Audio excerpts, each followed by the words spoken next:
নারায়ণগঞ্জের বন্ধু শাহেদ আলম তারিফকে প্রশ্ন করবেন ফদিলাতুল উস্তাজ কারি মোহাম্মদ আব্দুল্লাহ।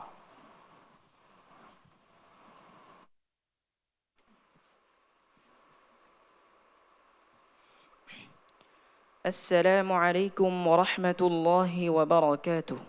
ওয়ালাইকুম আসসালাম ওয়া রাহমাতুল্লাহি ওয়া বারাকাতুহু। শাহেদ আলম, কেমন আছো? আলহামদুলিল্লাহ, আপনি কেমন আছেন? আলহামদুলিল্লাহ। আউযু বিল্লাহি মিনাশ শাইতানির রাজীম। وقال الذي آمن يا قوم اتبعون أهدكم سبيل الرشاد. أعوذ بالله من الشيطان الرجيم.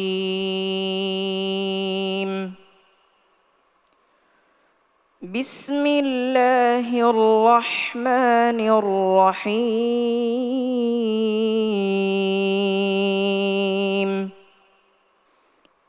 وقال الذي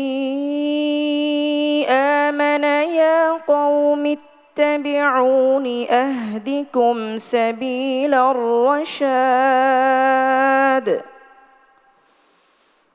يا قوم إنما هذه الحياة الدنيا متاع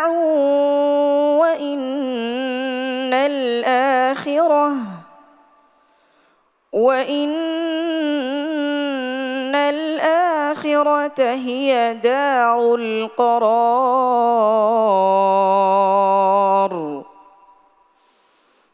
من عمل سيئة فلا يجزى إلا مثلها ومن عمل صالحا من ذكر أو أنثى وهو مؤمن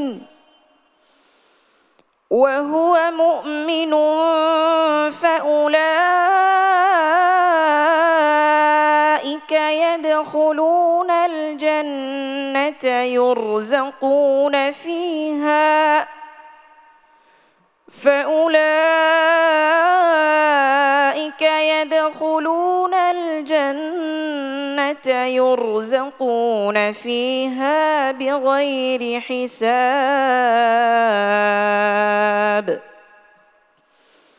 ويا قوم ما لي أدعوكم إلى النجاة وتدعونني إلى النار.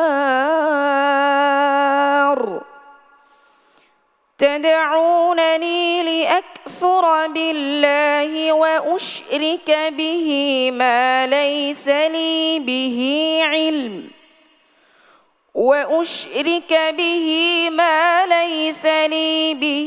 علم وأنا أدعوكم إلى العزيز الغفار. لا جرم أن ما تدعونني إليه ليس له دعوة في الدنيا ولا في الآخرة وأن مردنا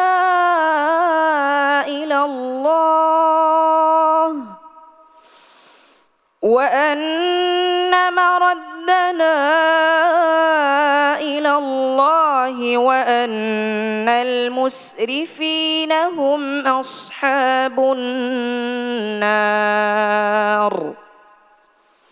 فستذكرون ما أقول لكم وأفوض أمري إلى الله إن الله بصير بالعباد. حسبك. صدق الله العظيم মাশাআল্লাহ, বরাবরের মতোই তারিফ করার মতোই তিলাওয়াত করেছে আমাদের খুদে প্রতিযোগী তারিফ। এবার তার তারিফ শুনবো বিজ্ঞ বিচারকদের কাছ থেকে। শুরুতেই মন্তব্য শুনতে চাই ফদিলাতুল উস্তাজ কারি মোহাম্মদ আব্দুল্লাহ আপনার কাছ থেকে।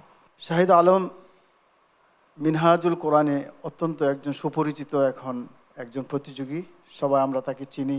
মাশাআল্লাহ, প্রথম থেকে আজ পর্যন্ত তোমার ধারাবাহিকতা সুন্দর ছিল এবং আজকেও সেই ঐতিহ্যকে তুমি ধরে রাখতে পেরেছো। এই জন্য তুমিও বলবো আলহামদুলিল্লাহ, আমরা বলি আলহামদুলিল্লাহ। তেলাওয়াতের প্রথম থেকে শেষ পর্যন্ত তোমার মনোযোগিতা, যে অন্য প্রতিযোগী বলি যে তোমরা শাহেদ আলমকে অনুসরণ করো। তো যাই হোক, আলহামদুলিল্লাহ, তুমি বাংলাদেশকে অনেক দূর এগিয়ে নিয়ে যাবে কোরআনের মাধ্যমে, এটা আমাদের আশা, প্রত্যাশা এবং দোয়া। আল্লাহ তোমাকে কবুল করো কোরআনের জন্য। বারাকাল্লাহ ফিক, হাইয়াকাল্লাহ। আমরা এবার মন্তব্য শুনতে চাই উস্তাজ আবু সালেহ মোহাম্মদ মুসা আপনার কাছ থেকে। মাশাআল্লাহ, শাহিদ আলম তারিফ কোয়ার্টার ফাইনাল চলছে, প্রত্যেকেই ভালো পড়বে। এখন আমরা চুল চেরা বিশ্লেষণ করব। এখানে উস্তাদ বলেছেন মাশাআল্লাহ, আমিও বলি প্রশংসা পাওয়ার, মাশাআল্লাহ অনেক ভালো করেছো।